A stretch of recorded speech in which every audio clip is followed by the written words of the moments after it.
Strength often lies hidden in the most unassuming places, waiting for the right moment to emerge. In a bustling city repair shop, this truth would come to life on an otherwise ordinary night. What began as a brazen attempt by a gang to intimidate and rob the owner of a repair business would spiral into a confrontation that dismantled their dangerous operations. None of the gang members could have imagined that a quiet, homeless drifter was a former Special Forces operative with years of combat expertise and would come to the man's rescue. Hell-bent on revenge, their arrogance would cost them dearly. Their plans of domination would crumble, their members would be humiliated, and they would face the justice they had long evaded. This isn't just a story of a skilled veteran protecting what's right. This is about how one man's quiet courage, paired with the resilience of a determined business owner, brought down a gang that had terrorized the city and proved that determination and integrity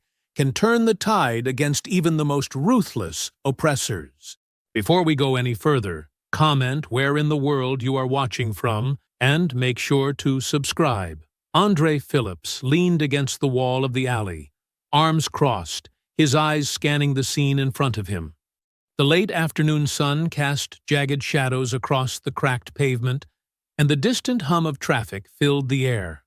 From where he stood, Andre could see the street clearly, the people passing by, the shifting rhythm of life he no longer felt part of.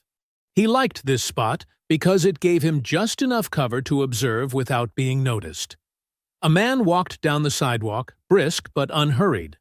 White guy, mid-40s, dressed plainly in a worn jacket. He looked like the kind of man who worked hard, someone who didn't belong in a neighborhood like this. Andre frowned, watching the man head straight toward a group of young men gathered near the corner. Trey Malone stood at the center, his voice carrying easily over the low buzz of the street. He was tall, with a swagger that announced he owned the block. Behind him, Rico and Sean flanked him, their postures lazy but ready. Dante lingered a step behind, quieter than the others, but still part of the pack. "Yo, you're the guy with the repair shops, right?" Trey's voice cut through the air, loud enough for Andre to hear. The man slowed, his expression tightening. "Yeah, what's it to you?" Trey stepped forward, his grin sharp and dangerous. "We've been meaning to talk to you. Business is good, huh?" Andre sighed and pressed back against the wall. He didn't need to hear the rest to know where this was going. He'd seen it 100 times before. Guys like Trey always started with words, building to something worse. Andre's gut twisted, but he stayed rooted. "Not my fight," he reminded himself. "It's fine," the man said, his voice firm but calm. "I don't need anything from you." Rico laughed. "See, that's the thing. You don't know what you need until someone tells you." Sean stepped closer, tilting his head. "You're doing good, man. Real good. But this is our block, and we take care of people. Call it insurance." Andre's fists tightened, his jaw clenching as he watched the man stand his ground. The guy didn't look scared, but Andre could see the tension in his stance, the way his hands stayed close to his sides. He was thinking about how to get out of this. Problem was, Trey and his crew weren't going to make it that easy. "I'm not interested," the man said, his voice sharper now. "Step aside." Trey's grin dropped, and his eyes hardened. "That's not how this works, man. You don't walk away until we're done talking." Andre exhaled slowly, his breath fogging in the cool air. He knew the next move would come any second. Trey's type always pushed until they got what they wanted, or until someone pushed back. For a moment, Andre's fingers twitched at his sides. The urge to intervene gnawed at him, but his feet stayed firmly planted. "Listen," the man said, his tone dropping into something more threatening. "I don't know who you think you are, but you're not getting a damn thing from me." The silence that followed was heavy, like the world was holding its breath. Rico leaned forward, a smirk spreading across his face. "You got a mouth on you, huh? Let's see how tough you really are." Andre shook his head, muttering to himself, "Walk away, man. Just walk away." But Daniel didn't. He stood his ground. Andre shifted against the wall, his hands shoved deep into his coat pockets. The tension in the air thickened as the men closed in around the white guy. "Daniel," he'd heard someone call him. Andre could see the man stiffen, his jaw tightening as Trey stepped into his space. "You're making this harder than it has to be," Trey said, his grin turning razor-sharp. "Let's keep it simple. Empty your pockets." Daniel crossed his arms, refusing to back down. "I told you, I'm not giving you anything. Go find someone else to bother." Rico let out a low whistle. "Ooh, tough guy. You hear that, Trey? He thinks he's got options." Andre's gut churned as Sean leaned closer, his hand reaching toward Daniel's chest. Daniel swatted it away, but Trey laughed, his amusement filling the alley like a bad smell. "Man, you've got guts. Stupid, but gutsy," Trey said, shaking his head. He gestured to Rico. "Help our friend here loosen up." Before Daniel could react, Rico shoved him hard, slamming him against the wall. The sound echoed down the alley, sharp and jarring. Daniel grunted, but he didn't go down. "Back off!" Daniel snapped, shoving Rico away. His voice was strong, but Andre could hear the strain in it. Trey sighed dramatically, spreading his arms. "See? Now you're making us look bad. We're just here to help. Why you gotta be so ungrateful?" Sean snickered and stepped forward, grabbing the front of Daniel's jacket. "Come on, let's see what you've got." Andre watched as Daniel's hands flew up, trying to push Sean off. His resistance only seemed to encourage them. Rico joined in, patting Daniel's sides mockingly before slipping a hand into his pocket. "Hey, look at this!" Rico pulled out a leather wallet, holding it up like a prize. "Man's been holding out on us. Give that back!" Daniel lunged for the wallet, but Trey's fist shot out, catching him in the stomach. The air rushed out of Daniel's lungs, and he stumbled, his hand clutching his side. "Look at him," Sean said, laughing. "Thought he was gonna scare us off." Andre's fists tightened, his nails digging into his palms. He didn't want to get involved, but watching the man get beaten down sparked something deep in his chest. The scene played out too familiar. Helplessness, powerlessness, the same things that had haunted him for years. Daniel struggled to straighten, his voice hoarse. "You think this makes you men? Jumping someone 3-on-1? Trey's smirk widened. "Man, you're lucky we're feeling generous. Could have been worse." Andre's breath quickened, his heart pounding in his chest. He was still in the shadows, his body frozen between instinct and doubt. "Not my fight," he told himself again. "Not my problem." But Daniel didn't stop fighting. Even as they shoved him back against the wall, rifling through his pockets, he kept struggling, throwing weak punches that only made them laugh harder. Rico pulled a handful of cash from Daniel's wallet, waving it in the air. "Dinner's on him tonight, boys." The laughter grated against Andre's ears. His jaw clenched so hard it hurt. He pressed himself against the wall, forcing himself to stay rooted. It wasn't his fight. It wasn't. Then Trey raised his fist again, aiming for Daniel's face. Andre's breath hitched. He felt his body tense, the old instincts firing in his veins. The man's muffled groan echoed in the alley, breaking something inside Andre. He cursed under his breath. His feet moved before his mind could stop them, carrying him out of the shadows. Andre's shoulders pressed back against the brick wall, his eyes narrowing as the gang's mockery turned crueler. Daniel struggled to steady himself, his hands gripping the edge of the wall for support. Trey stood over him, smirking, as Rico and Sean rifled through his belongings like vultures, picking at scraps. "Check this out," Rico crowed, holding up a gleaming watch he'd pulled from Daniel's wrist.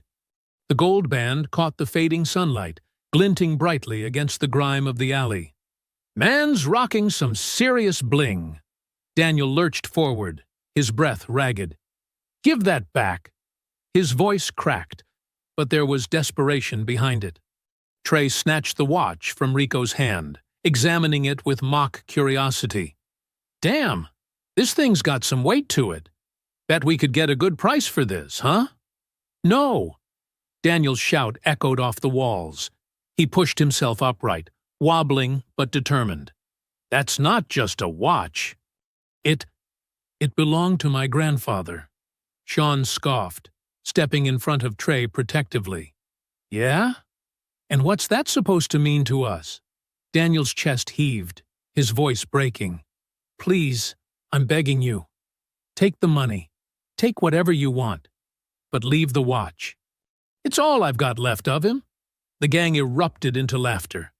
Rico slapped his knee. "Man's getting all sentimental on us. You hear this, Trey?"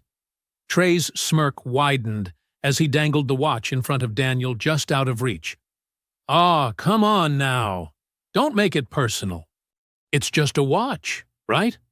Daniel lunged for it, but Trey shoved him back with a single hand, sending him crashing into the wall. His head hit the bricks with a sickening thud, and he slumped to the ground, groaning. Andre's fists clenched tighter, his nails digging into his palms. He'd seen enough. Every second felt like a blade carving into his chest, cutting away the excuses he'd been telling himself.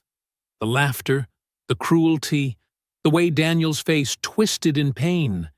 It all ignited something inside him that he couldn't suppress any longer. Trey held the watch up again, turning it over in his hand. "Looks like we've got ourselves a little souvenir, boys. Might just keep this one for myself." "Don't," Daniel rasped, his voice barely above a whisper. "Please." Andre stepped forward, his shadow stretching out onto the pavement. His voice rang out, sharp and commanding, cutting through the gang's laughter like a blade. "That's enough." The gang froze, their heads snapping toward the sound. Andre's figure emerged from the shadows, his face hard as stone, his posture rigid with purpose. Trey's smirk faltered, but only for a moment. "And who the hell are you supposed to be?" Andre's eyes locked on Trey, cold and unwavering. "I said, that's enough. Leave him alone." Trey's smirk returned as he turned his full attention to Andre. Behind him, Daniel slumped against the wall, groaning in pain as he struggled to stay conscious. The gang barely spared him a glance, their focus now on this new interruption. "Look at this guy," Rico sneered, sizing Andre up with a dismissive glance. "What are you even doing here, huh? Shouldn't you be digging through trash or something?" Sean chuckled, stepping closer. "Man's probably mad we're messing with his favorite donation spot. Sorry, old-timer, but this ain't your business." Andre's expression didn't waver, his gaze shifting briefly to Daniel before locking back on Trey. "You've had your fun. Walk away while you still can." That brought a round of laughter from the group. Rico nudged Sean, shaking his head. "This dude serious? Thinks he's gonna scare us off looking like that?" Trey tilted his head, the grin never leaving his face. "Man, I don't know who you think you are, but this ain't your fight. So why don't you turn around and go back to your little cardboard box?" Andre's hands unclenched slowly, his shoulders rolling back as he straightened his posture. His voice was calm, almost too calm. "Last warning. Leave. Now." The gang exchanged glances, and for a moment, Trey's grin faltered. There was something in Andre's tone, something unnervingly steady, but he pushed the thought aside. He waved a hand dismissively. "Get this guy out of here," Trey said to Rico and Sean. "Show him what happens when you don't mind your business." Rico moved first, lunging at Andre with an outstretched arm. Andre shifted his weight effortlessly, sidestepping the charge and driving a hard elbow into Rico's ribs. The sound of the impact was sharp, followed by Rico's grunt of pain as he stumbled back. "What the—" Sean started, but Andre was already moving. His fist connected with Sean's jaw in a clean, powerful arc, sending him reeling. Andre's movements were fluid, precise, his years of training surfacing like muscle memory. Trey cursed under his breath. "What are you idiots doing? Get him!" Rico recovered, charging again, this time with more aggression. Andre ducked under the swing of Rico's arm, stepping into his space and delivering a sharp uppercut to his chin. Rico staggered, collapsing to his knees, clutching his face. Sean came at him next, swinging wildly.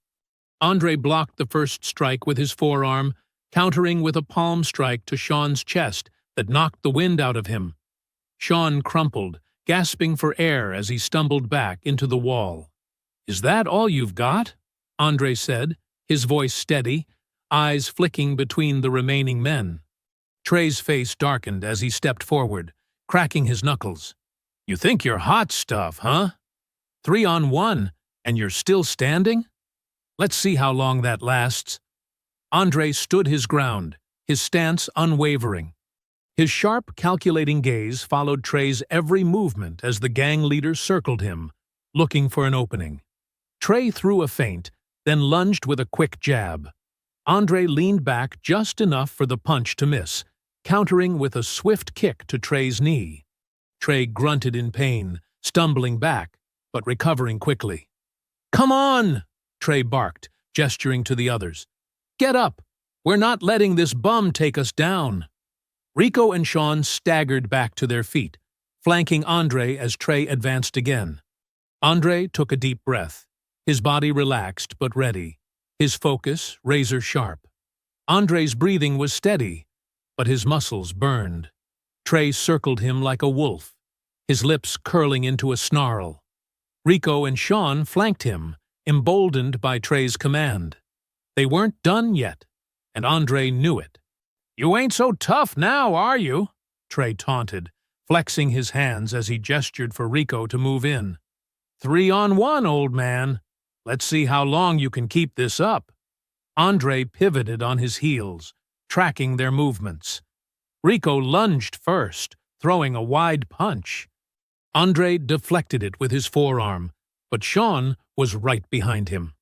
A fist connected with Andre's side, the sharp pain forcing him to stumble back. Trey seized the moment, stepping in with a brutal hook that clipped Andre's jaw.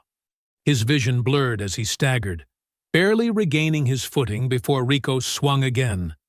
This time, Andre wasn't fast enough. The punch landed squarely in his ribs, the air rushing out of his lungs. "You're slowing down," Sean jeered, throwing a kick that struck the back of Andre's knee. He dropped to the ground with a grunt, one hand pressing against the pavement for support. Andre rolled to avoid a stomp from Rico, using the momentum to push himself back to his feet. But his movements were slower now, his body already aching from the barrage of hits. Trey's laughter echoed in his ears as he braced himself for the next attack. Rico came at him with a wild swing, and Andre managed to dodge, countering with a quick jab to Rico's chest. It bought him a moment of breathing room, but Sean rushed in next. His fist connected with Andre's shoulder, the impact radiating pain down his arm. Andre bit back a groan, his vision narrowing as he tried to focus. His mind raced through scenarios, calculating his next move, but his body was screaming for relief. He could feel the fight slipping away, each strike chipping away at his defenses. "Not so cocky now, huh?" Trey sneered, stepping forward. His fist slammed into Andre's stomach, doubling him over. Before Andre could recover, Sean delivered a sharp elbow to his back, sending him sprawling to the ground. Andre gritted his teeth, his hands pressing against the cold pavement as he struggled to rise. Trey loomed over him, Rico and Sean flanking his sides. "Stay down, old man," Trey spat. "You're done." But before Trey could strike again, a voice broke through the chaos. "Get away from him!" Daniel's shout echoed down the alley, raw and determined. Trey turned, his smirk fading as Daniel stumbled toward them. Blood trickled from a cut above his brow, and he clutched his side, but his eyes burned with defiance. "I said, get away from him." Andre pushed himself up on one knee, glancing at Daniel. The man was battered, barely standing, but his presence was enough to shift the gang's focus for a moment. "You gotta be kidding me," Rico muttered, shaking his head. "This guy's back?" Daniel ignored him, stepping closer. "You want to fight?" he rasped. "You're gonna have to go through both of us." Andre forced himself to his feet, the pain in his body dulled by the surge of adrenaline. He stepped up beside Daniel, their backs almost touching as they squared off against the gang. "You should have stayed down," Andre muttered, his voice low but steady. Daniel gave a weak chuckle, his lips curling into a defiant grin. "Not really my style." Andre adjusted his stance, his fists rising as the gang hesitated, their confidence wavering. "Then let's finish this." Andre stood firm, his back lightly brushing against Daniel's as they squared off against Trey and his gang. The men circled cautiously now, their earlier cockiness replaced by frustration. Rico and Sean rubbed their bruises, glaring at Andre, while Trey's sharp eyes flicked between his crew and their opponents. "Two guys," Trey muttered, his voice dripping with contempt. "Two busted-up losers? And you still can't handle them?" Andre's gaze flicked toward Daniel, who was barely holding himself upright, but still clenched his fists. "We've handled worse," Andre said coldly. "You're just a bum," Rico snapped, stepping forward. "Look at you. Frail as hell. You're lucky you're even standing right now." Andre's jaw tightened, but he didn't respond. Instead, he let Rico's bravado guide him into making a mistake. Rico swung wildly, and Andre ducked, stepping inside his reach and slamming a fist into his ribs. Rico let out a pained grunt, stumbling back. "Stay down," Andre warned, his voice sharp and commanding. "Get up!" Trey barked at Rico, but before he could recover, Andre shifted toward Sean, who had darted forward. Sean's punch grazed Andre's shoulder, but Andre countered with a sharp uppercut to his jaw, sending Sean sprawling onto the pavement. Trey cursed, his hands balling into fists. "You think you're tough, huh?" He lunged at Andre with surprising speed, his punch aimed squarely at Andre's face. Andre sidestepped, grabbing Trey's arm and twisting it sharply. Trey yelled, his knees buckling as Andre forced him down. Daniel managed to move forward, throwing a clumsy punch at Rico, who was trying to rise again. The hit wasn't clean, but it was enough to send Rico back down with a groan. Daniel staggered but didn't fall, his breath ragged. Andre towered over Trey, who was now on his knees, clutching his twisted arm. Sean lay groaning a few feet away, while Rico barely moved, his face twisted in pain. Andre's steady, cold gaze swept over the three men. "Not so tough now," Andre said quietly, his voice laced with controlled fury. Trey gritted his teeth, glaring up at him. "This ain't over, old man." Andre leaned closer, his eyes narrowing. "If you come back, it will be." For a moment, silence settled over the alley, broken only by Daniel's labored breathing. Then, with a sudden burst of movement, Trey grabbed a handful of dirt and gravel from the ground, throwing it into Andre's face. Andre stumbled back, his vision blurring. "Now!" Trey shouted, scrambling to his feet. Rico and Sean moved quickly, using the distraction to pull themselves up.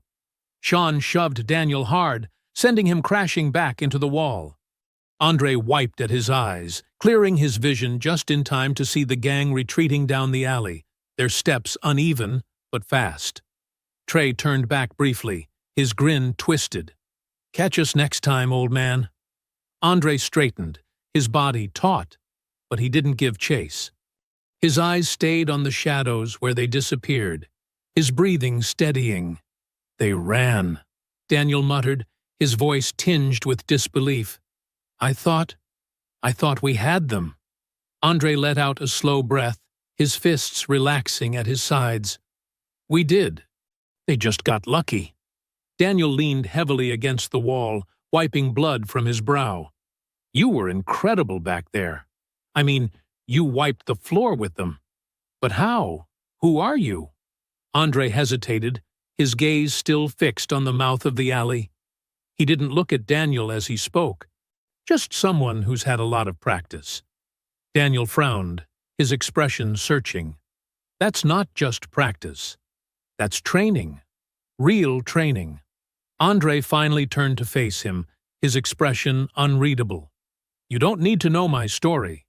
What you do need to know is that guys like them don't quit. They'll be back. Daniel nodded slowly, his lips pressing into a thin line. Then, we make sure we're ready. Andre's eyes flicked back to the shadows, his jaw tightening. Damn right. Andre leaned against the alley wall, his chest heaving as the adrenaline began to ebb. The sharp aches of his bruises and the dull throb in his ribs were setting in now, but he barely noticed. Beside him, Daniel collapsed onto a low stack of crates, pressing a hand to his side and wincing. Hell of a night, Daniel muttered, his voice thick with exhaustion, though a faint trace of humor lingered beneath the words. Andre glanced at him, his sharp gaze assessing Daniel's injuries. You'll live, he said plainly, though his tone softened just enough to make it clear he wasn't indifferent. You've got guts. Most people would have folded. Daniel huffed out a tired laugh, leaning forward with his elbows on his knees. Guts, stupidity. Sometimes hard to tell the difference. Andre allowed himself a faint smirk. Sometimes it's both. For a moment, the two sat in silence, the faint hum of the city filling the air.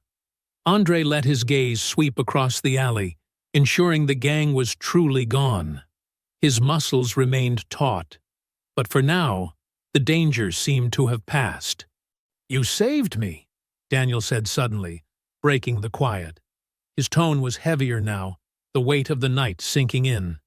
If you hadn't stepped in, I don't even want to think about what they would have done. Andre's eyes flicked to him briefly before returning to the alley. You held your own, he said simply, brushing off the praise. You weren't going to make it easy for them. Daniel shook his head, his voice firm. Don't downplay it. They were going to kill me, and we both know it. Andre didn't respond right away. His jaw tightened, and he looked away, his mind replaying the fight. You didn't deserve what they tried to do, he said quietly. No one does. Daniel exhaled slowly, his shoulders slumping. Still, thank you. I mean it. Andre nodded, the faintest sign of acknowledgement. You'd have done the same. Daniel chuckled weakly, rubbing the back of his neck. Not sure I'd have done it as well. The way you handled yourself back there, that wasn't just luck. You knew exactly what you were doing. Andre stiffened slightly, his face unreadable. I've had practice. Yeah, Daniel said, his brows furrowing. That much is obvious. You've been through some things, haven't you? Andre hesitated, his gaze shifting to the ground. Enough to know how to end a fight, he said finally, his voice low. Daniel studied him for a moment, then leaned back against the crates, wincing as he adjusted his posture. Look, I don't know what you've been through, and I'm not going to pry. But I know one thing. A guy like you shouldn't be out here. Andre's head tilted slightly, his eyes narrowing. What are you saying? Daniel straightened, his expression growing more resolute. I'm saying you deserve better than this. He gestured vaguely to the alley around them. Living out here, scraping by. That's not where you belong. Andre frowned, the words striking a chord he wasn't sure he wanted to acknowledge. It's not that simple. Maybe not, Daniel said, his tone softening. But I'm alive because of you. I owe you, and I don't like leaving debts unpaid. Andre folded his arms across his chest, his eyes narrowing slightly. I didn't help you for a payout.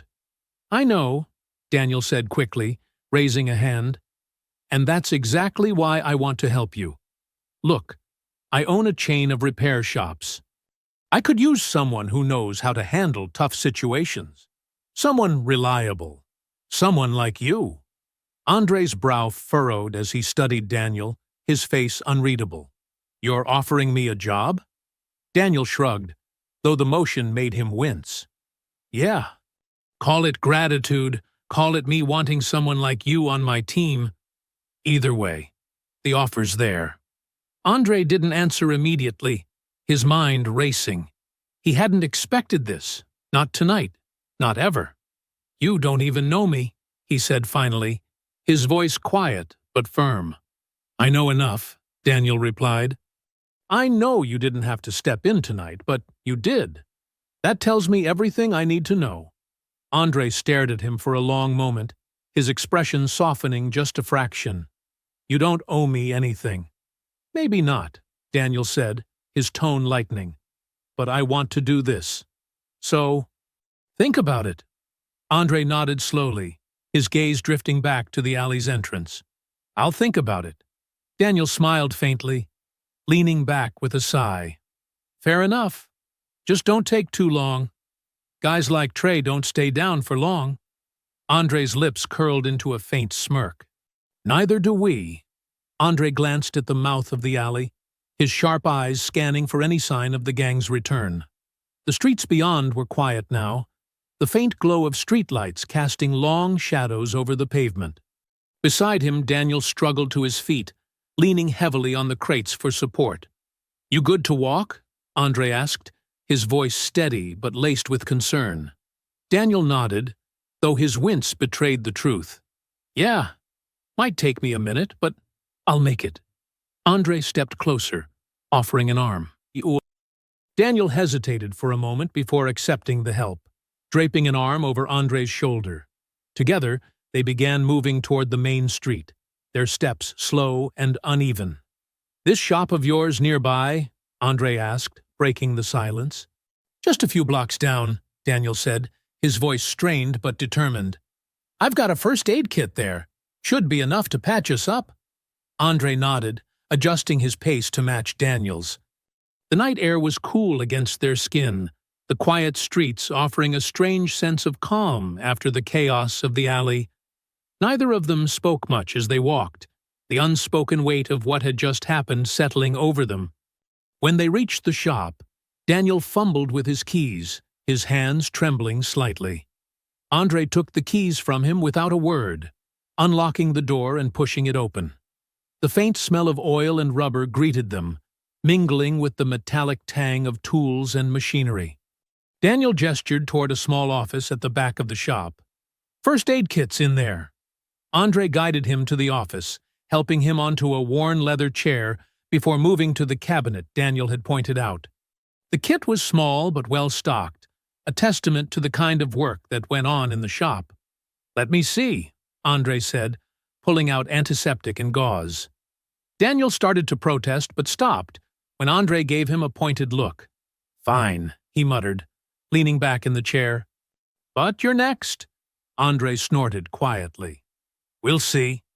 He worked quickly, cleaning the cut on Daniel's brow and taping it up with practiced efficiency.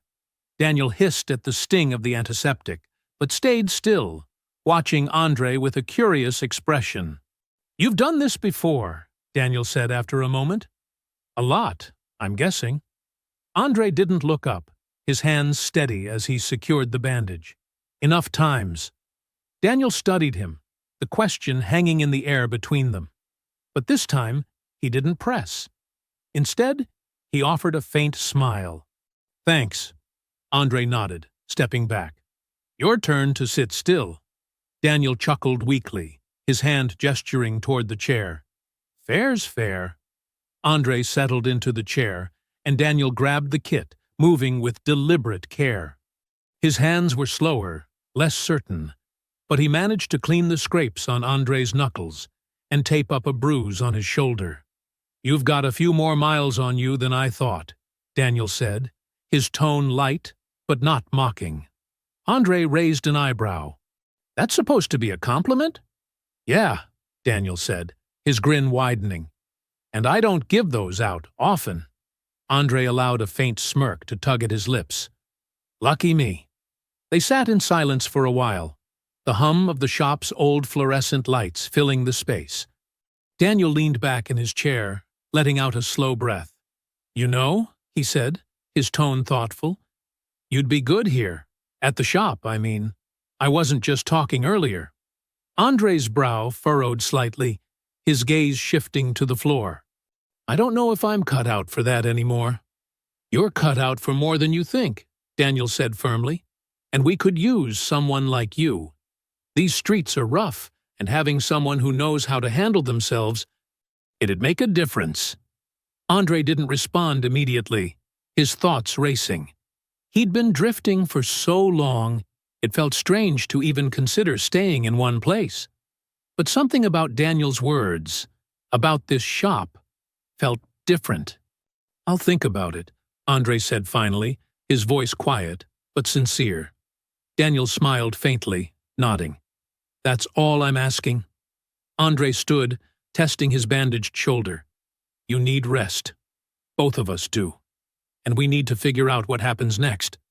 Daniel stood as well, his posture stiff but steady. Agreed. Because something tells me those guys aren't done. Andre's gaze darkened slightly, his expression hardening. They're not, but neither are we. Andre paced the shop floor, his hands resting on his hips as he surveyed the dimly lit space. The steady hum of the fluorescent lights overhead mixed with the faint metallic creak of machinery settling in the still air. Daniel leaned against the doorway to the office, watching Andre with an expression caught between gratitude and concern. You should stay here tonight, Daniel said, breaking the silence. His voice was calm, but carried a note of insistence. It's not much, but it's better than wherever else you've been sleeping. Andre stopped mid-step, turning to face him. His sharp gaze narrowed slightly, and he folded his arms across his chest. I'm fine, he said curtly. Daniel frowned, pushing off the door frame. No offense, but you don't look fine. You just took on 3 guys, got beat up in the process, and you're standing here pretending like you're bulletproof. Andre's jaw tightened, but he didn't respond immediately. His eyes flicked to the tools scattered across a nearby workbench, their orderliness betraying Daniel's meticulous nature. I've been worse off, he said finally, his tone flat. Daniel stepped closer, his voice softening. I don't doubt that. But you don't have to be tonight. The shop's safe. There's a cot in the back I used to crash on when I worked late. It's yours, if you want it. Andre hesitated, his arms tightening across his chest as if shielding himself from the offer. He wasn't used to this. Help, kindness, anything that required letting his guard down. Why do you care? Daniel's brows furrowed slightly, his tone steady. Because you saved my life, and because I've been where you are, not exactly, but close enough to know what it feels like to think no one gives a damn. Andre studied him for a long moment, the weight of the man's words pressing against the walls he'd built around himself. Finally, he let out a slow breath, his shoulders relaxing slightly. You're persistent. I'll give you that. Daniel chuckled, though the motion made him wince. That's what my wife used to say. A flicker of something passed through Andre's eyes, but it vanished as quickly as it came. Fine, he said, his voice resigned. I'll stay. Daniel smiled faintly, gesturing toward the back of the shop. Come on. It's nothing fancy, but it beats the pavement. Andre followed him through the cluttered shop, his footsteps echoing softly. The back room was small, with shelves stacked high with spare parts and tools. In one corner was an old cot, a folded blanket resting on top. Daniel motioned toward it. Make yourself at home. Bathroom's through that door if you need it. Andre nodded, stepping closer to the cot but not sitting down. He stared at it for a moment, his thoughts swirling. I haven't slept in a real bed in a while. Daniel leaned against the doorway, watching him carefully. I don't know what you've been through, he said after a moment, his tone cautious. But I can see it's been a lot. Andre's shoulders stiffened, his back still to Daniel. You don't want to know, he said quietly. Maybe not, Daniel replied. But sometimes it helps to talk. Andre finally sat on the edge of the cot, his hands resting on his knees. He stared at the floor, his voice low and even. I've done things, bad things. Some I had to, some I didn't. And I've paid for it. Every damn day. Daniel didn't press, giving Andre the space to say as much or as little as he wanted. I thought maybe out here I could disappear, Andre continued, his voice barely above a whisper. But it doesn't matter where you go. The past doesn't stay buried. Daniel nodded slowly, his expression thoughtful. The past doesn't have to define you. Andre looked up at him, his eyes dark and guarded. It does, when it's all you've got. Daniel straightened, his tone firm but not unkind. Maybe it's time you had something else. Andre didn't respond, his gaze drifting back to the floor. The silence stretched, heavy, but not uncomfortable. I'll let you get some rest, Daniel said finally, turning toward the door. Lock up if you need to. We'll figure out the next steps in the morning.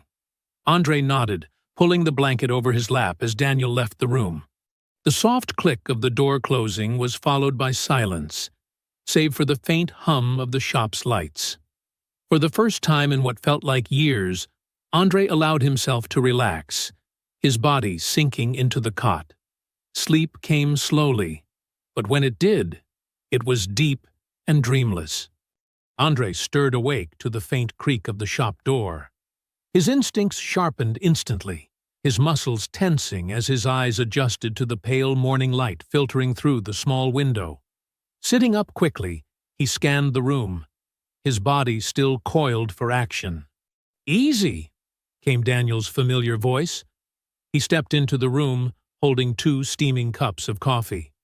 It's just me. Andre relaxed slightly, though his shoulders remained stiff. He rubbed the sleep from his eyes, still half-dazed from the first decent rest he'd had in months. What time is it?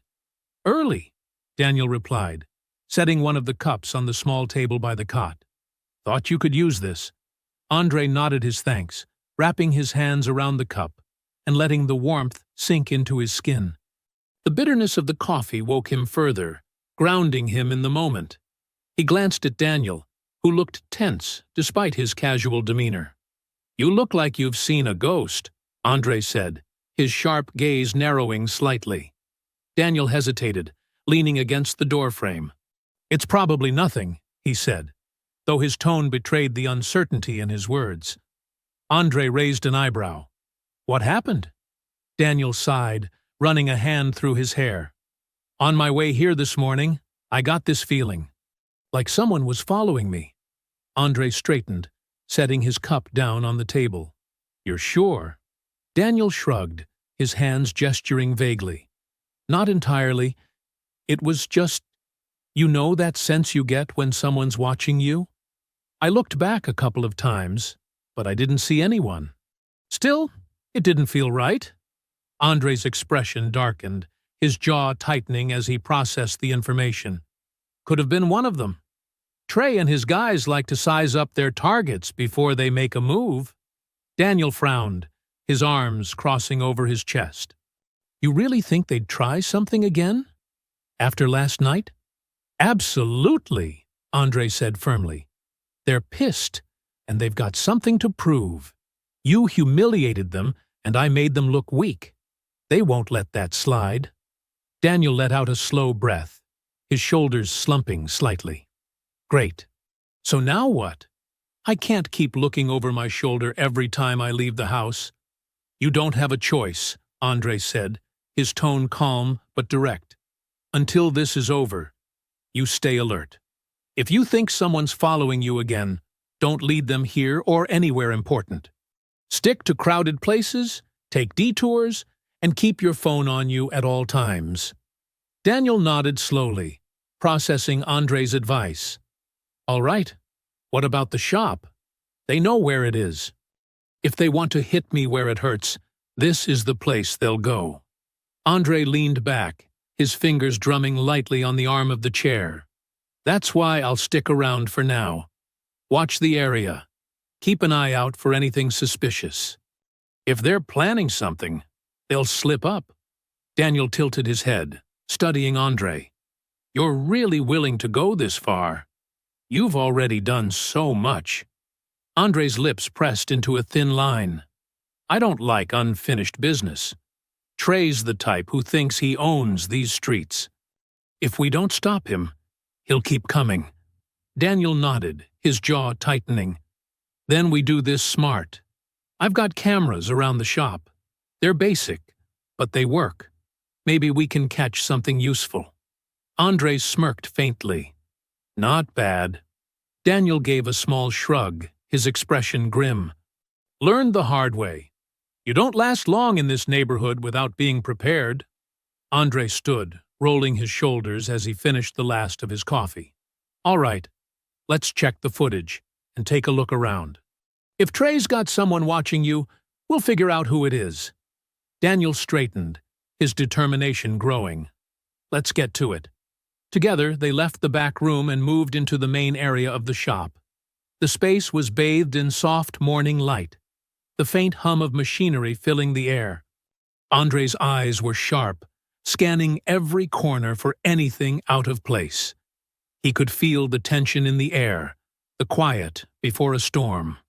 As Daniel set up the cameras to review the footage, Andre stood near the shop's entrance, his focus unwavering.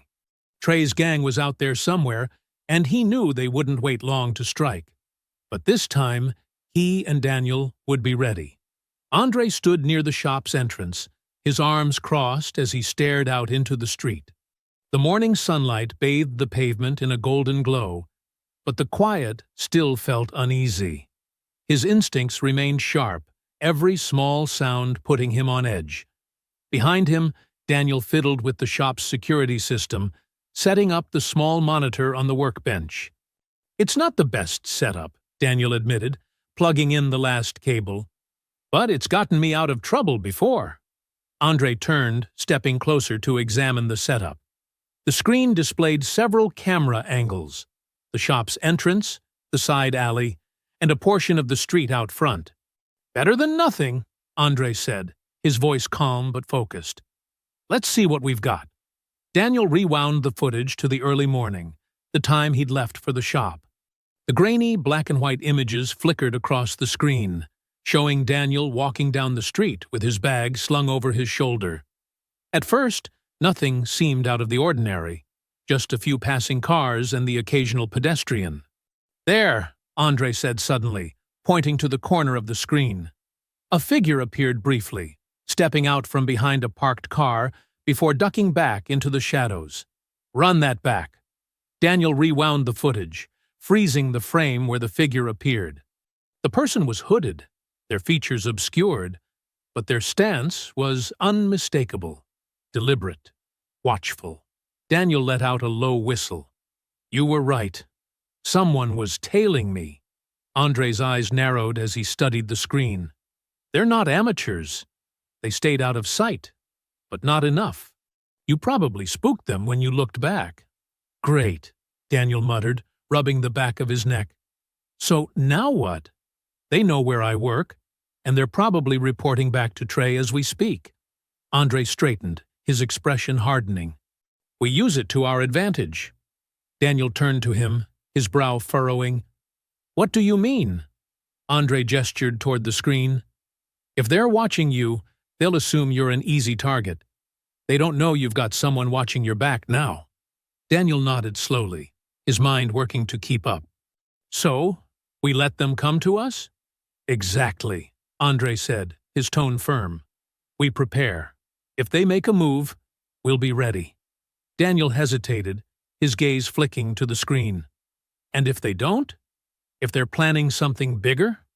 Andre's jaw tightened. Then we go to them before they can pull it off. Daniel let out a slow breath, his hands resting on the edge of the workbench. You're sure about this? Andre met his gaze, his eyes steady and unyielding. If we don't act, they'll keep pushing.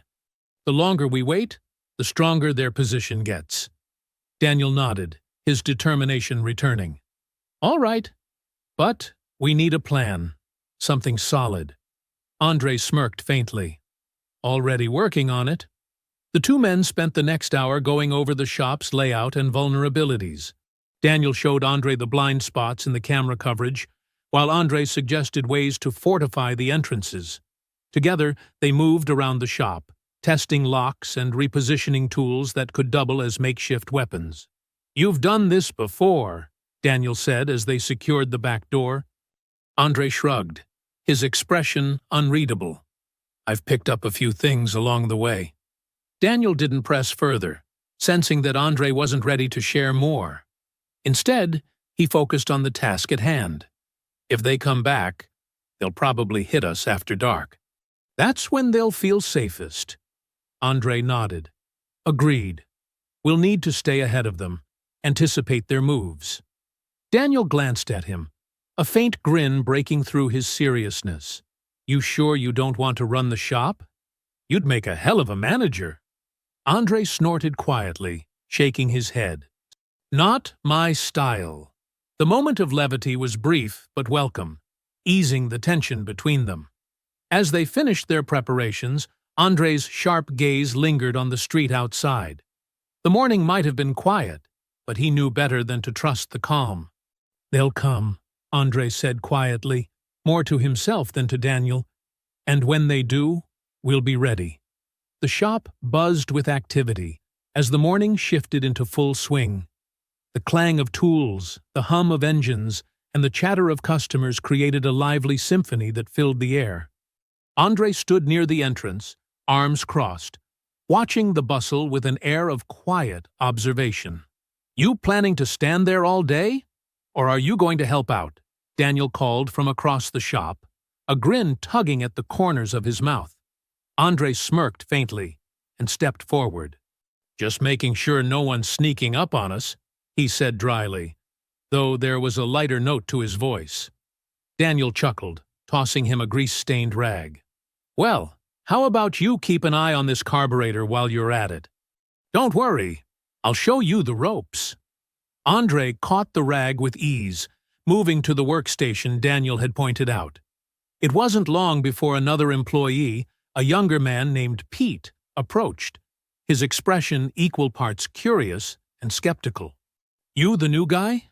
Pete asked, raising an eyebrow as he handed Andre a wrench. "Just helping out," Andre replied, his tone neutral as he studied the engine in front of him. Pete nodded, watching as Andre's hands moved with practiced precision. "You've done this before?" "Not exactly," Andre said, focusing on tightening a bolt. "But I've fixed things in my time." "Could have fooled me," Pete muttered, impressed despite himself. As the day went on, Andre found himself drawn into the rhythm of the shop.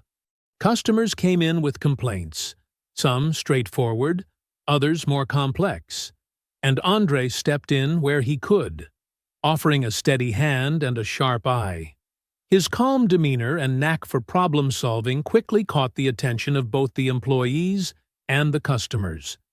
By midday, Daniel leaned against the counter, watching as Andre explained a repair to a customer with a level of confidence that belied his lack of formal experience. "You're a natural," Daniel said once the customer had left, shaking his head in disbelief. "You sure you haven't done this before?" Andre shrugged, wiping his hands on the rag. "Fixing things is just about understanding how they work, and how they break." Daniel smiled. "Well, you've got the touch. Customers love you." Pete hasn't stopped talking about how you outpaced him this morning. "Maybe he needs to step up his game," Andre said with the faintest hint of a grin. The day continued in a blur of activity. Andre helped unload a delivery of parts, guided another employee through troubleshooting an engine issue, and even managed to charm a particularly difficult customer who'd been on the verge of storming out. By the time the sun dipped low in the sky, the shop was quieting down. Andre leaned against the counter, rolling his sore shoulders. His hands were smudged with grease, and his muscles ached from the physical labor. But for the first time in a long while, he didn't mind. "You did good today," Daniel said, walking up beside him. His voice was warm, genuinely appreciative. "The crew likes you. The customers like you. And judging by that look on your face, I'd say you even liked it. Andre glanced at him, his expression thoughtful. It wasn't bad, he admitted. Kept me busy. Daniel chuckled, patting him on the shoulder. That's the spirit. You know, if you ever want to make this a regular thing, the offer's still open. Andre didn't answer immediately, his gaze drifting toward the shop's open door. The faint sounds of the neighborhood filtered in, reminding him of the dangers still looming just beyond. We'll see, he said finally, his voice steady but non-committal. Daniel nodded, not pushing the point. Fair enough. Either way, I'm glad you were here today. Couldn't have done it without you. Andre's lips twitched into a faint smile. You'd have managed? Maybe, Daniel said with a grin. But it wouldn't have been as fun. As the last customer left, and the shop finally closed its doors, Andre found himself lingering near the counter. The day had been long, and the work had been demanding, but it had also been satisfying. For the first time in a long while, he felt like he'd done something worthwhile. The shop was quiet, its hum of activity replaced by the soft creaks and groans of the building settling into the night. Andre sat at the small table in the back room, a mug of reheated coffee in his hands. Across from him, Daniel leaned back in his chair, looking more relaxed than he had all day. You fit in better than I thought you would, Daniel said with a small smile. The guys already respect you, and I've got a feeling the customers will start asking for you by name soon. Andre shook his head, his lips twitching into a faint smirk. Don't get ahead of yourself. One day doesn't make me part of the crew. Daniel shrugged, his grin widening. You'd be surprised. Around here, loyalty isn't just about time. It's about showing up when it counts. And you've already done that more than once. Andre sipped his coffee, letting the words hang in the air. He wasn't used to hearing that kind of praise, and he wasn't sure what to make of it. We'll see, he said finally, his tone non-committal. Daniel nodded, standing and stretching. Well, I'm calling it a night. You good to stay here again? The cot's all yours. Andre hesitated, his gaze dropping to the mug in his hands. Yeah, he said after a moment. Appreciate it. Anytime, Daniel replied, heading toward the door. Get some rest. You've earned it. Andre stayed at the table for a while after Daniel left, his thoughts drifting. The day's work had left him feeling something. Not quite peace, but close enough to make him uncomfortable. He wasn't sure how to handle it. Eventually, he turned off the light and lay down on the cot. The blanket was scratchy, and the room was drafty, but sleep came easier than he expected. His body ached, but it was the kind of ache that came from honest work, and that was something he hadn't felt in a long time. Hours later, a sound jolted him awake. Andre's eyes snapped open, his senses immediately alert.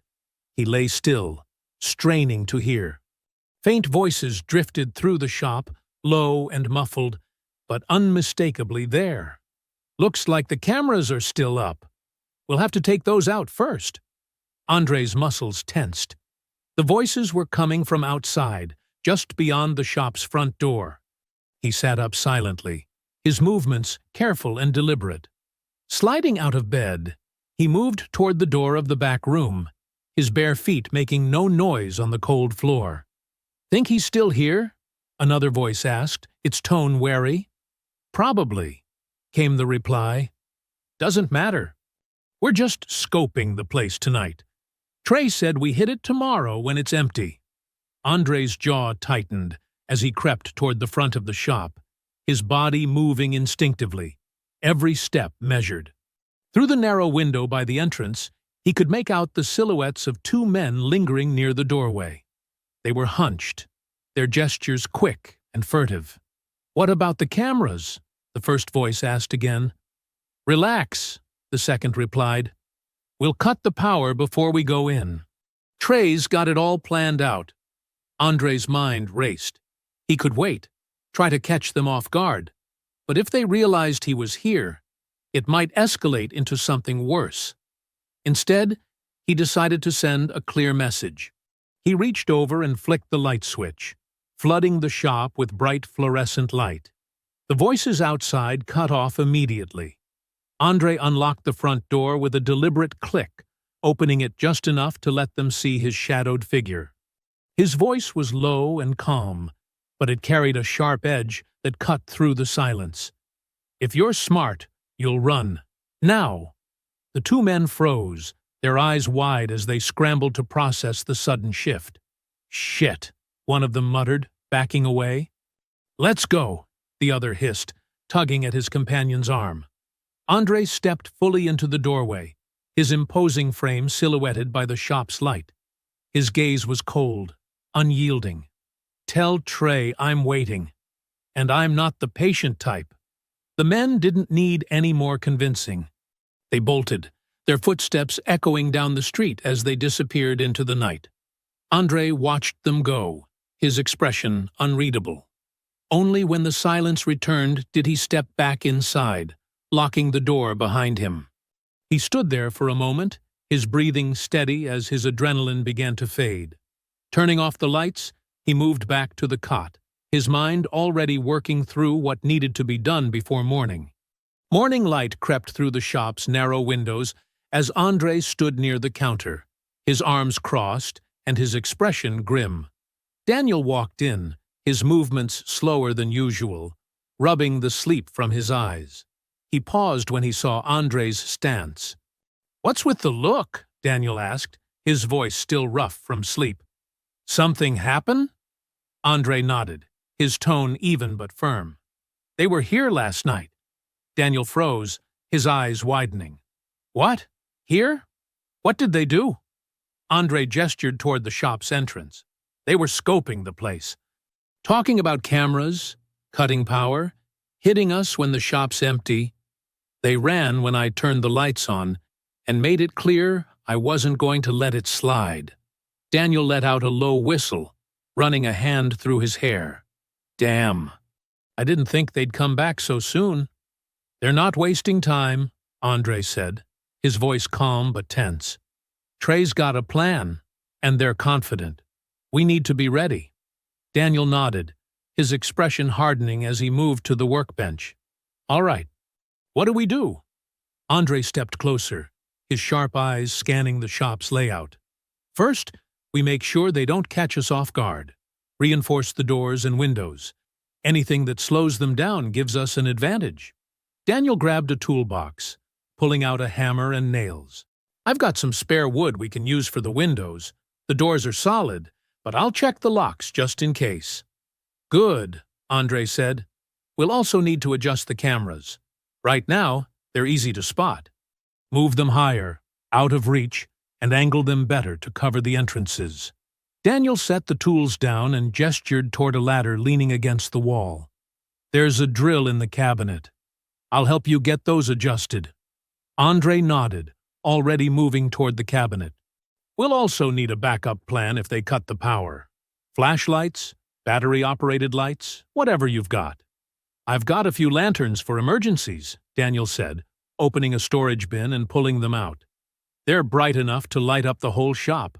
"Perfect," Andre said. "Set those up where we can grab them quickly."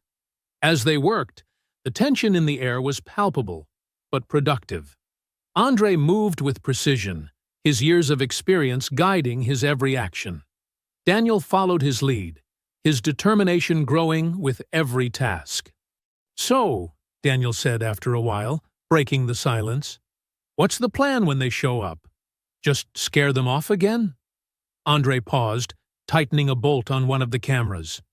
"No. This time, we make sure they understand they've crossed a line.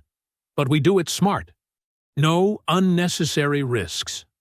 Daniel frowned, leaning against the ladder as Andre adjusted the camera angle. "Smart doesn't always stop guys like Trey. They don't think like normal people." Andre's lips pressed into a thin line. "That's why we outthink them.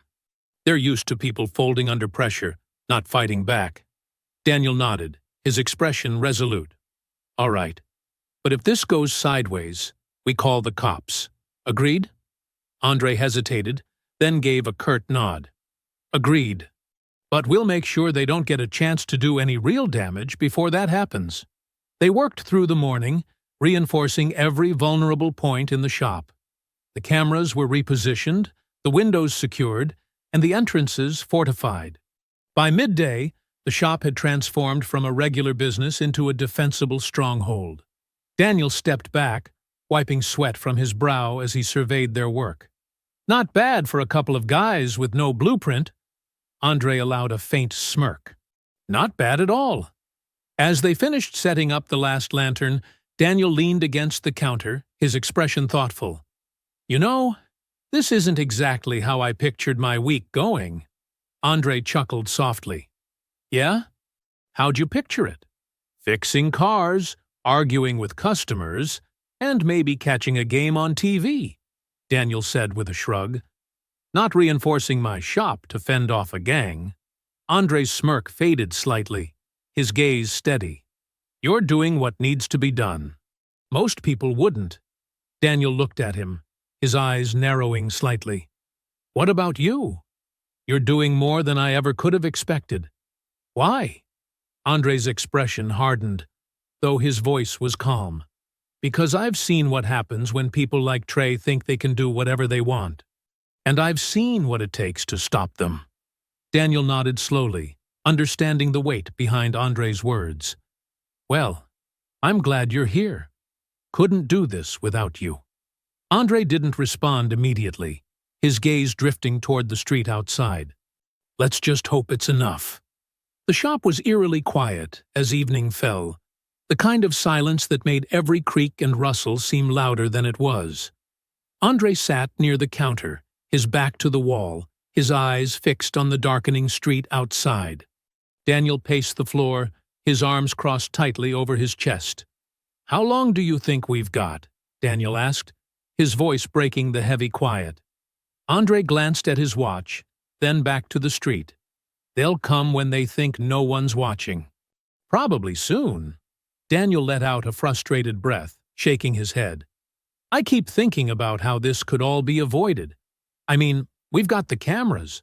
We've got their faces. Can't we just call the cops now? Andre's jaw tightened. You could. They'd send someone out, take a report, maybe patrol the area for a day or two. But Trey and his guys would be back as soon as the heat died down. Daniel stopped pacing, leaning against the counter. So what? We just handle this ourselves? What's the point of having cops if they won't do anything until the damage is already done? Andre's eyes darkened, his voice steady, but edged with a quiet anger. That's how it works in places like this. Police only show up when there's a body on the ground or something they can slap on a headline. Daniel frowned, his frustration mounting. It's messed up. I pay my taxes. I built this shop from nothing. And now I'm supposed to just accept that I'm on my own? Andre didn't answer right away. His gaze focused on the shadows stretching across the street. You're not on your own, he said finally. Not tonight. Daniel glanced at him, his expression softening. Yeah. I guess I'm lucky you came along. Andre smirked faintly.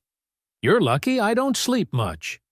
The brief levity eased some of the tension, but it didn't last. The two men fell back into silence, their nerves coiling tighter with every passing minute. Andre's posture remained rigid, his body alert and ready, while Daniel paced again, unable to keep still. What happens if this goes bad? Daniel asked suddenly, his voice quieter now. What if we can't stop them? Andre looked at him, his expression calm but resolute. We will. Daniel sighed, running a hand through his hair. I don't know how you stay so calm. I'm ready to crawl out of my skin. Andre's smirk returned, though it was tinged with something darker. You learn to push it down. Focus on what you can control. Daniel studied him for a moment, his brow furrowing. That's a lot easier said than done. It is, Andre admitted. But it's the only way you get through nights like this. Before Daniel could respond, Andre held up a hand, his head snapping toward the window. "They're here!" Daniel froze, his eyes widening as he moved closer to Andre. "You sure?" Andre nodded, gesturing for Daniel to stay low. He pointed toward the street, where shadows moved just beyond the range of the streetlights. Figures crept closer, their shapes barely visible against the darkened backdrop. "Trey and his guys," Andre said quietly. "Looks like 4 of them." Daniel crouched behind the counter, his breath coming faster. "What do we do?" Andre's voice was calm, controlled. "Stick to the plan. Stay low, stay quiet, and let them think they've got the upper hand. We'll hit them when they're least expecting it." Daniel nodded, though his hands trembled slightly as he gripped the edge of the counter. "Got it." Andre crouched as well, his sharp eyes fixed on the gang as they approached. The faint sound of their muffled laughter reached the shop, casual and cocky, as if they had already won. Trey walked at the front of the group, his swagger unmistakable even in the dim light. "They're confident," Andre murmured, his lips curling into a faint smirk. "That'll be their mistake." Daniel swallowed hard, his voice barely above a whisper. "You've got a plan for this, right?" Andre's gaze didn't waver from the figures outside. "Yeah. Just stick close and let me handle the heavy lifting." The sound of footsteps grew louder, the gang now just outside the shop. Andre's body tensed, every muscle ready to spring into action. He glanced at Daniel one last time, his voice steady and reassuring. "We've got this." Daniel nodded, taking a deep breath to steady himself. Together, they waited, the air thick with anticipation as the gang made their move. The shop was dimly lit, the overhead fluorescents turned off to keep the interior hidden from the street. Andre and Daniel crouched behind the counter, their bodies tense as they listened to the faint sounds of the gang breaking in. The quiet crack of the lock giving way was followed by the creak of the door swinging open. Andre's eyes narrowed as Trey and his crew filed in, their shadows long and jagged against the faint light spilling in from the street. Trey walked in first, his swaggering steps radiating confidence. Behind him, Rico and Sean carried crowbars, their postures loose but predatory. Dante lingered in the back, his head darting from side to side like a nervous bird.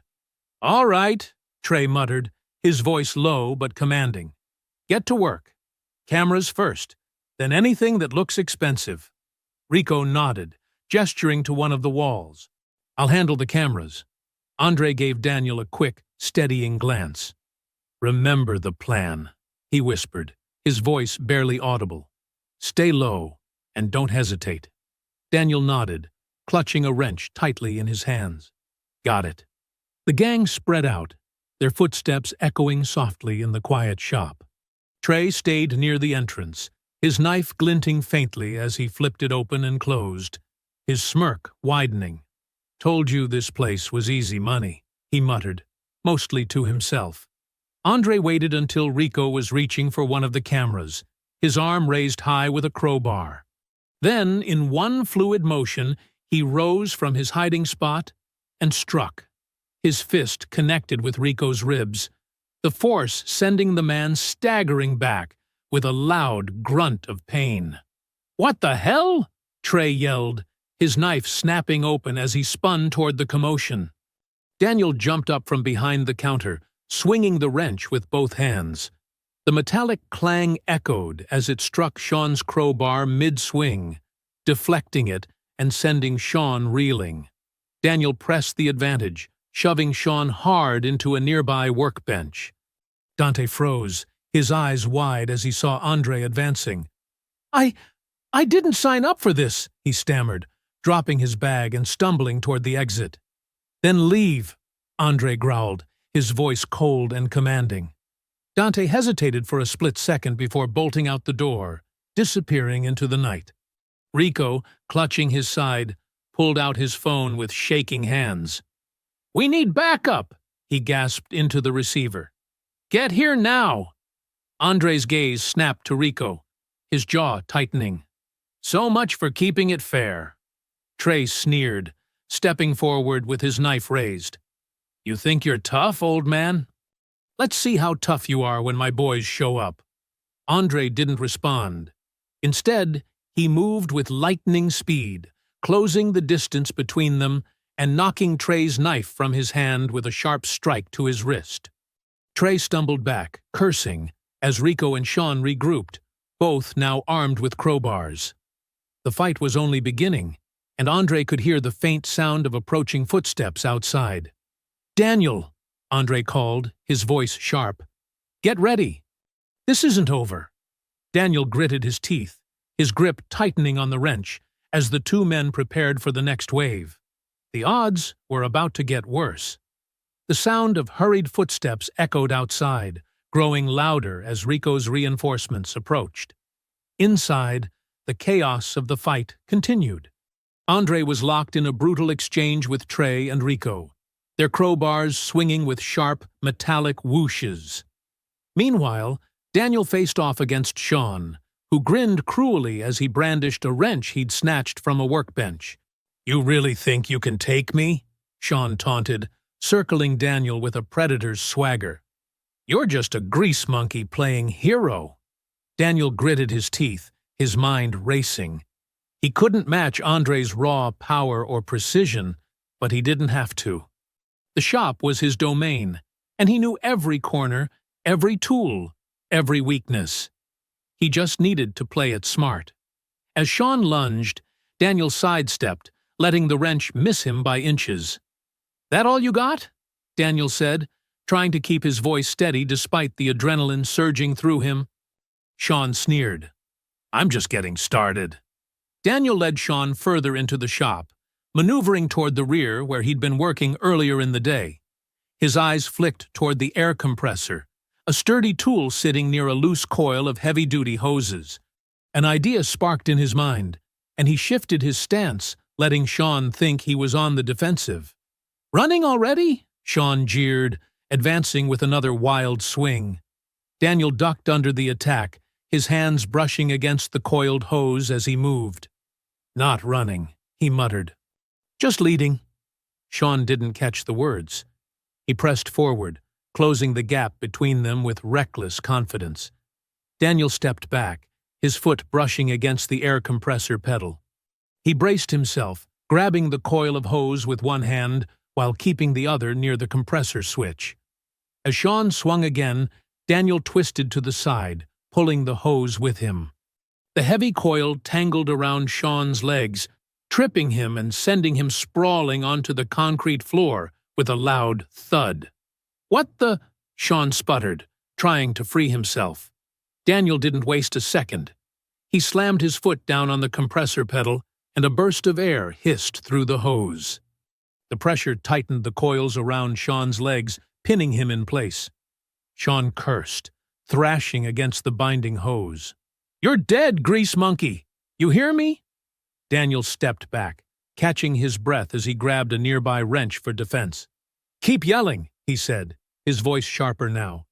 "Maybe your friends will hear how bad you're losing."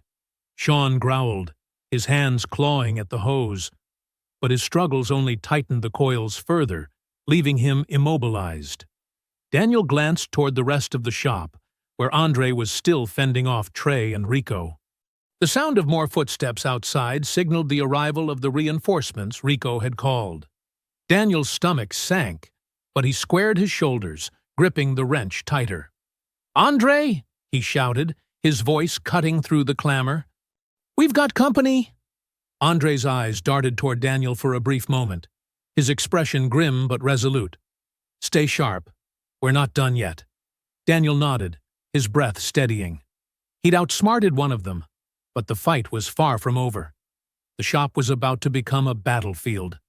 The sound of pounding footsteps grew louder, echoing through the shop. Trey's reinforcements burst through the door, a trio of burly men who immediately sized up the scene. Their confidence was clear as they joined the fray, spreading out to corner Andre and Daniel. Andre stood near the center of the shop, his body coiled like a spring, his eyes sharp and calculating. His shirt was streaked with grease and sweat, but his stance was unwavering. The fight had ignited something in him, something he hadn't felt in years, a raw, primal focus. Rico smirked as one of the new arrivals, a tall man with a shaved head, stepped forward with a crowbar in hand. "Let's see how tough you are now, old man," Rico sneered. Andre's lips curled into a faint smirk, his voice steady and cold. "I've handled worse." The tall man lunged first, his crowbar slicing through the air. Andre moved instinctively, his body reacting faster than his thoughts. He sidestepped the swing and drove his elbow into the man's ribs, the impact reverberating with a sickening crack. The man let out a sharp grunt, stumbling back. Trey shouted orders, his voice laced with anger. "Don't just stand there! Take him down!" Two more men charged Andre simultaneously, one swinging a wrench while the other aimed a punch at his head. Andre ducked under the punch, grabbing the man's arm and twisting it with practiced precision. The man cried out as Andre slammed him into the wall, the force knocking over a set of tools. The second attacker came at him with the wrench, but Andre blocked the strike with his forearm, the pain barely registering. His other hand shot forward, landing a brutal punch to the man's stomach that left him gasping for air. Across the shop, Daniel was fending off another of Trey's crew, using his wrench to parry blows while trying to maintain his footing. "Andre!" he shouted, his voice strained. "Little help here?" Andre glanced over, his instincts taking in the entire battlefield. He grabbed a nearby tire iron, hurling it with precision. It struck the man Daniel was fighting in the leg, making him stumble. Daniel seized the opening, swinging his wrench and knocking the man's weapon from his hands. "Nice throw!" Daniel called, backing up toward Andre. Andre gave a curt nod, his focus returning to Trey and Rico, who were circling him warily now. "You've got good aim for a homeless guy," Rico said mockingly, though the nervous edge in his voice was clear. Andre's smirk widened, his voice calm but laced with confidence. "Amazing what a little food and rest can do." He flexed his hands, feeling the strength surging back into his body. "You boys picked the wrong night," Trey growled, stepping forward with a snarl. "We're not scared of you." "You should be," Andre said flatly. Trey lunged again, this time with renewed aggression. Andre met him head-on, blocking the initial strike and countering with a powerful kick to Trey's knee. The gang leader staggered, his balance faltering as Andre followed up with a hard elbow to his jaw. The tall man with the shaved head recovered and charged again, swinging wildly. Andre ducked and countered with a brutal uppercut, the force sending the man sprawling to the ground. "Stay down," Andre said, his tone leaving no room for argument. Meanwhile, Daniel had managed to disarm his opponent and used the edge of a workbench to pin the man against the wall. His chest heaved with exertion, but his determination didn't waver. "They're running out of guys," Daniel called, glancing at Andre. "Doesn't mean they're done," Andre replied, his voice steady as he stepped toward Trey, who was clutching his ribs and glaring daggers at him. Trey's got too much pride to walk away now. The gang leader spat blood onto the floor, his expression twisted with rage. "You think you've won? You don't know who you're messing with." Andre tilted his head slightly, his gaze cold and unyielding. "I don't care who you are. You've already lost." Trey hesitated for the first time, his bravado flickering as Andre took another step forward. Around them, the remaining gang members faltered, their earlier confidence shattered by the relentless assault. Andre's movements had grown sharper, faster, his instincts fully awakened. He could feel his strength returning, bolstered by the day's rest and the surge of adrenaline. For the first time in years, he felt like the man he used to be, a fighter, a protector. The brawl wasn't over yet, but the tide had turned. Andre and Daniel stood side by side, battered but unbroken, ready to finish what the gang had started. The shop was a battlefield. Tools and debris littered the floor, and the faint hum of the streetlights outside was barely audible over the sounds of the scuffle. But the tide had shifted. Andre and Daniel stood tall, their opponents battered and struggling to regain their footing. Andre delivered a sharp punch to Rico, sending him crashing against a stack of tires. The man groaned, clutching his ribs as he slumped to the ground, no longer able to fight. Trey swung wildly at Andre with a crowbar, but Andre sidestepped effortlessly, his movements precise and deliberate. With a powerful strike, Andre disarmed Trey, sending the crowbar clattering across the concrete floor. "Enough!" Andre growled, grabbing Trey by the front of his jacket and shoving him backward. Trey stumbled, tripping over his own feet and falling to the ground. Meanwhile, Daniel wrestled with one of the reinforcements, using his weight to pin the man against a workbench. With a grunt of effort, Daniel grabbed a nearby bungee cord and wrapped it around the man's wrists, securing him tightly. "Stay down!" Daniel snapped, stepping back to catch his breath. The remaining gang members hesitated, their earlier confidence completely shattered. One of them tried to dart for the exit, but Andre moved like lightning, intercepting him with a swift kick that sent him sprawling. The man groaned, his face pressed against the cold floor as Andre grabbed a length of heavy-duty rope from a nearby shelf. "Tie them up," Andre called to Daniel, his voice firm but calm. Daniel nodded, grabbing more cords and ropes from the workbench. Together, they worked quickly, binding the gang members' hands and feet. Sean thrashed as Daniel secured him, his curses filling the air. "You're making a big mistake, grease monkey. Trey's got connections. You don't know who you're messing with." Daniel yanked the cord tighter, leaning close enough for Sean to hear his growl. "I know exactly who I'm messing with. A bunch of punks who think they can bully people into giving them what they want." Across the shop, Andre hauled Trey to his feet, his cold gaze locking onto the gang leader's furious glare. "You're done," Andre said quietly, his tone carrying the weight of finality. "You tried to take everything from him, and you failed." Trey spat at the ground, his face twisted with rage. "You think this is over? You think tying us up fixes anything?" Andre's expression didn't waver. "You're not walking away from this." One by one, the gang members were tied up and secured in a line near the shop's center. Andre and Daniel stood over them, their breathing heavy, but their postures strong. The shop was a mess, but they'd won, and the gang was defeated.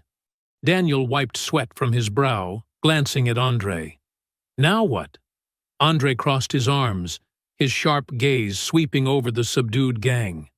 "We call the cops." Daniel frowned slightly. "And if they don't show up?" "You said it yourself. They don't always care about places like this." Andre nodded, his jaw tightening. "They'll show up this time. They've got no choice. We've done all the work for them." Daniel grabbed his phone, his hands still trembling slightly as he dialed. As he explained the situation to the operator, Andre crouched in front of Trey, his voice low and icy. "You thought you could walk in here, take what you wanted, and walk away. That's not how it works." Trey glared at him, his bravado faltering. "You don't scare me." Andre smirked faintly, his voice even colder. "Good. Because the next people you'll have to deal with will be wearing badges." Trey's jaw clenched, but he didn't respond. Daniel hung up the phone, letting out a shaky breath. "They're sending a squad car." "Shouldn't be long." Andre stood, his focus returning to the group of subdued men. "Good. We'll keep watch until they get here." The two men stood together, side by side, as the adrenaline slowly began to fade. The shop was quiet again, save for the occasional groan from the tied-up gang members. Daniel glanced at Andre, a faint smile breaking through his exhaustion. "We did it." Andre nodded, his gaze still on the gang. "Yeah, we did." The faint wail of sirens pierced the still night, growing louder with each passing moment. Andre and Daniel stood by the counter, their eyes fixed on the shop's entrance. The gang members sat tied up in the center of the room, their expressions ranging from sullen to furious. "You really think the cops are gonna care?" Trey sneered, his voice dripping with defiance, despite the ropes binding his hands and feet. "They'll be on my side soon as they hear who I know." Daniel shot him a sharp glare, his grip tightening on the wrench still in his hand. "You've lost, Trey. Keep talking if it makes you feel better. But it won't change anything." Andre remained silent, his posture calm but commanding as he kept his gaze on the door. "Let them come," he said quietly, his voice steady. "We've got all the proof we need." The sirens grew louder until the flashing red and blue lights filled the windows. 2 squad cars pulled up to the curb, and a pair of officers stepped out, their hands hovering near their holsters as they approached the shop. Andre opened the door and stepped out onto the threshold, raising his hands to show he wasn't a threat. "It's handled," he said calmly. "They're tied up inside." The lead officer, a stocky man with a no-nonsense demeanor, stopped mid-stride, his sharp eyes narrowing as he looked at Daniel. Recognition dawned on his face. "Wait a second," he said, his voice tinged with curiosity. "Aren't you Daniel Cross? You're the owner of that high-end repair shop over in Hillside Heights, right?" Daniel hesitated for a moment before nodding. "Yeah, that's me." The officer frowned, his gaze flicking to the run-down shop behind him. "What are you doing here?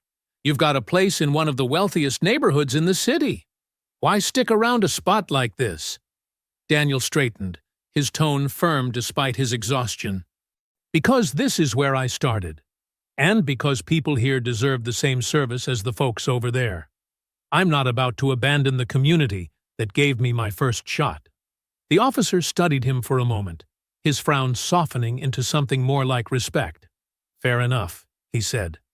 "All right, show us what we're dealing with." Andre stepped aside, letting the officers into the shop. Trey and his gang shifted uncomfortably as the officers approached, their earlier bravado beginning to waver. "You've got nothing on me," Trey spat, trying to muster his usual arrogance. "This is illegal, tying us up like this. I want a lawyer." The second officer, a younger man with a clipboard, smirked faintly as he began taking notes. "You'll get your lawyer down at the station. Right now, you're under arrest for breaking and entering, attempted theft, and assault."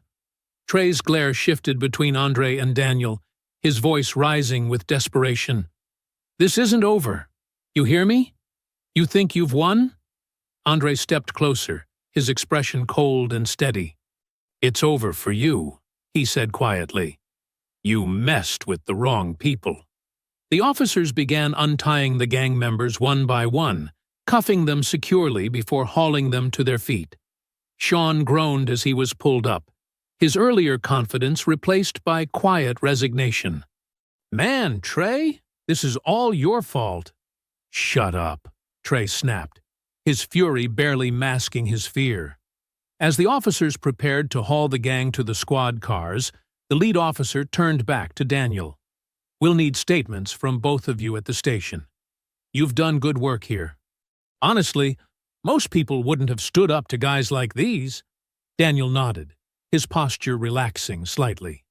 "Just doing what needed to be done." The officer's gaze lingered on him for a moment.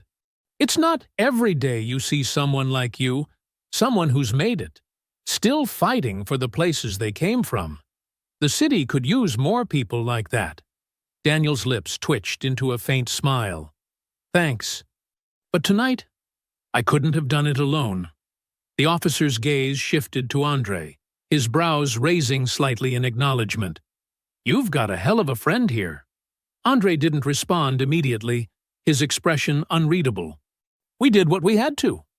With the gang loaded into the squad cars and the immediate danger past, the officers left a patrol unit to secure the scene. Andre and Daniel exchanged a glance, exhaustion etched into their faces, but a shared sense of accomplishment lingering between them. "You ready to head down there?" Daniel asked, his voice lighter now. Andre nodded. "Let's finish this." The squad car rumbled softly as it made its way through the quiet streets, the city lights casting faint reflections on the windows. Andre sat in the back seat next to Daniel, his posture relaxed, but his mind still alert. The adrenaline from the night's events hadn't completely worn off, and his sharp eyes occasionally flicked to the passing streets. Daniel leaned back against the seat, exhaling deeply. "Hell of a night," he muttered, his voice heavy with exhaustion but tinged with relief. Andre smirked faintly, folding his arms.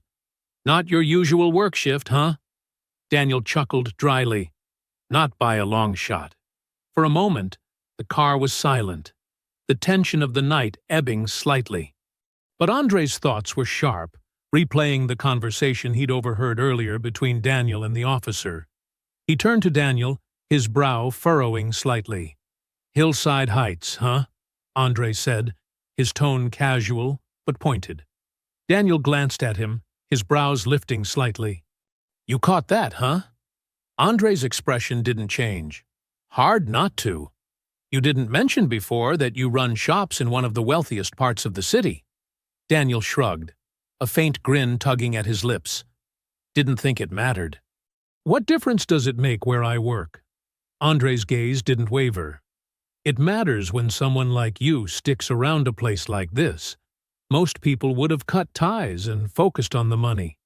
Daniel's grin faded slightly, his tone softening. "This shop's different.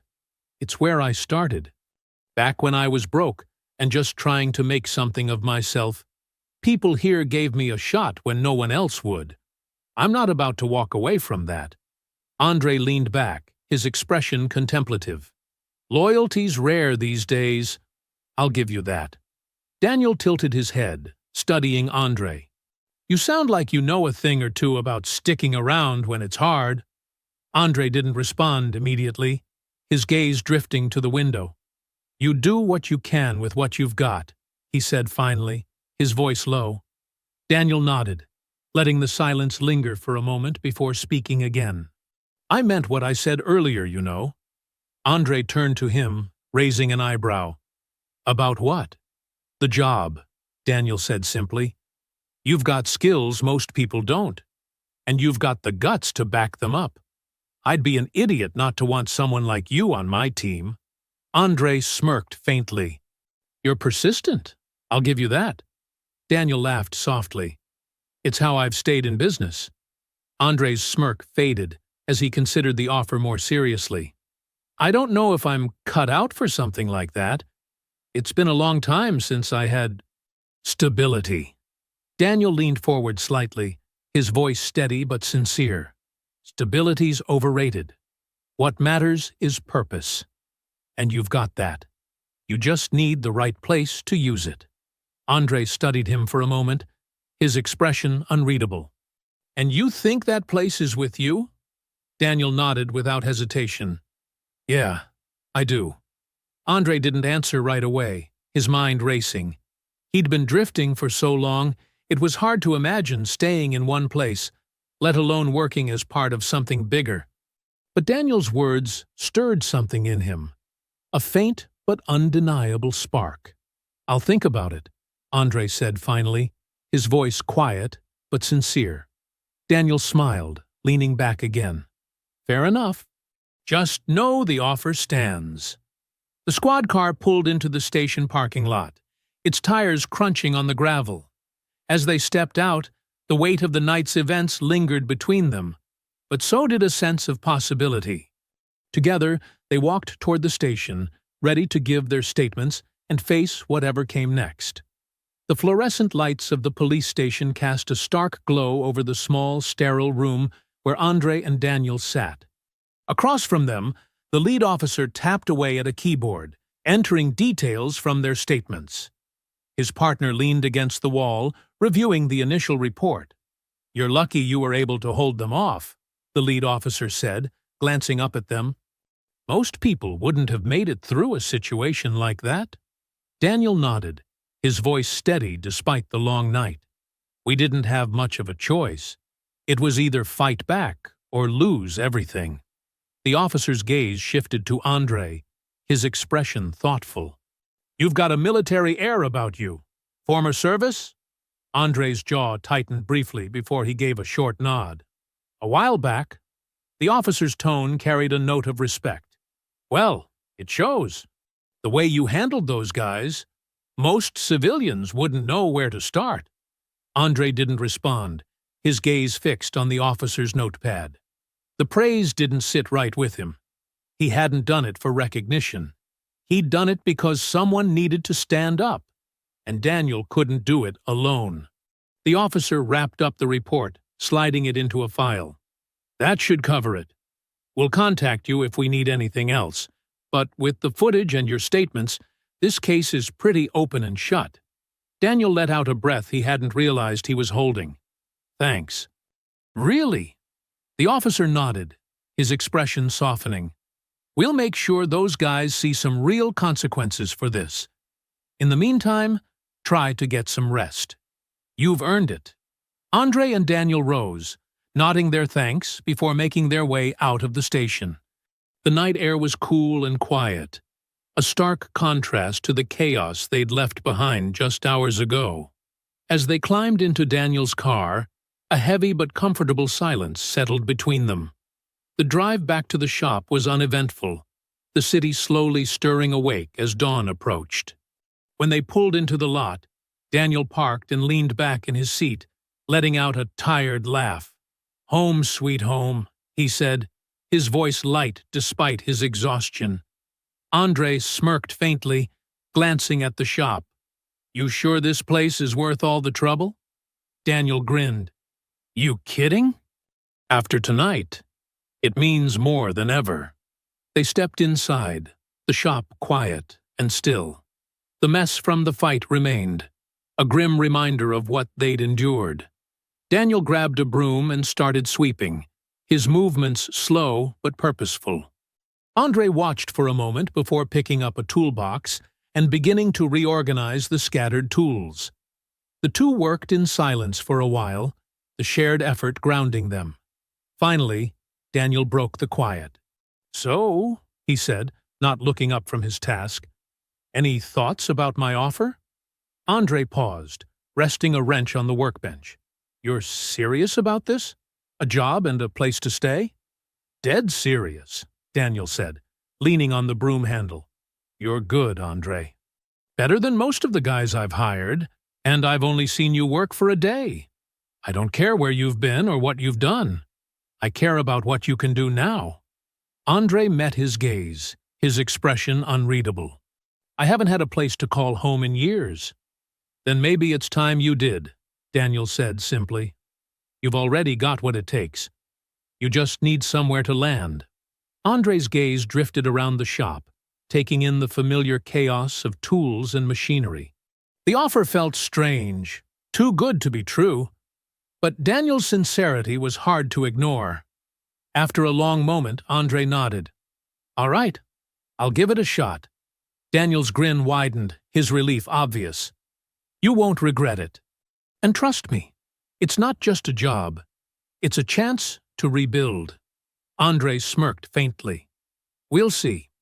As the first light of dawn crept through the shop's windows, the two men continued to clean, the weight of the night slowly lifting.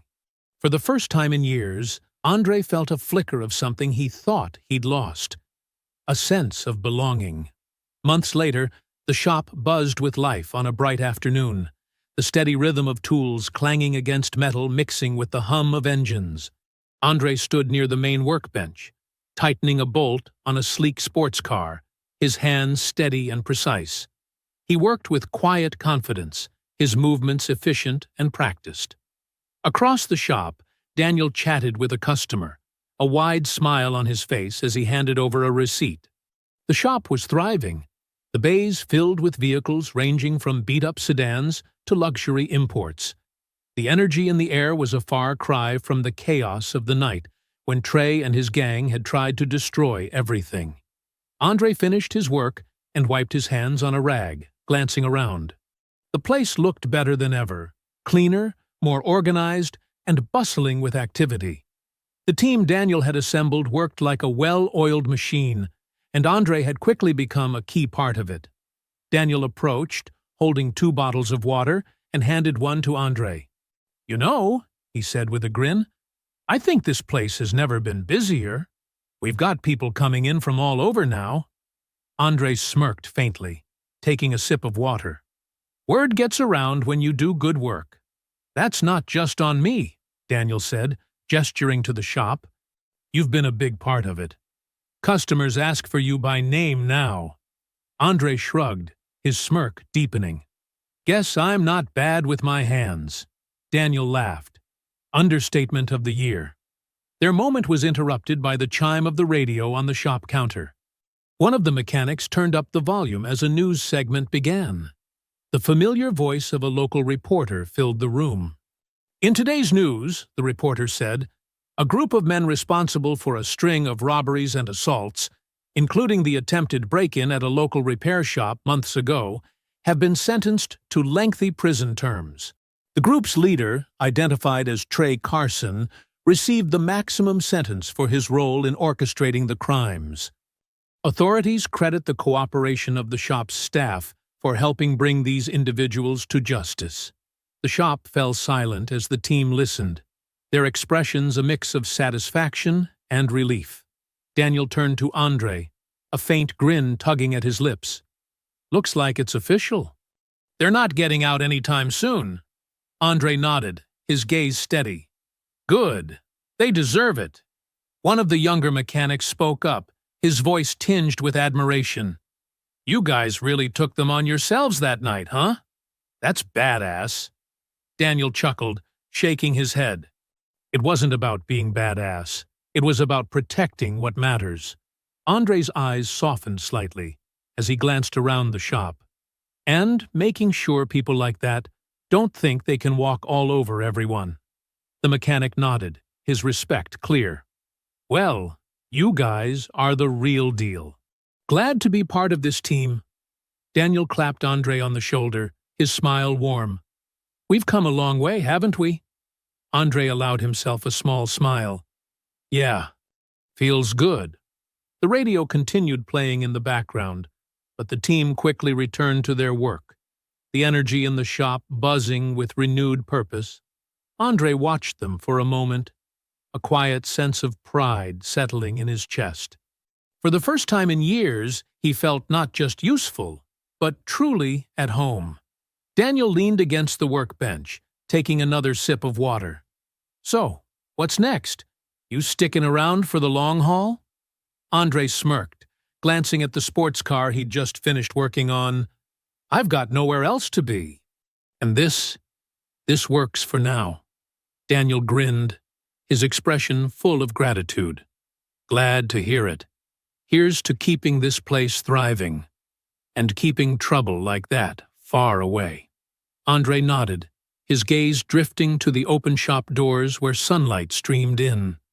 For the first time in a long time, he wasn't just surviving, he was building something worth fighting for. I hope you enjoyed that story.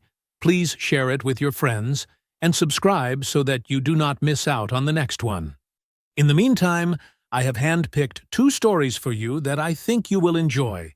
Have a great day!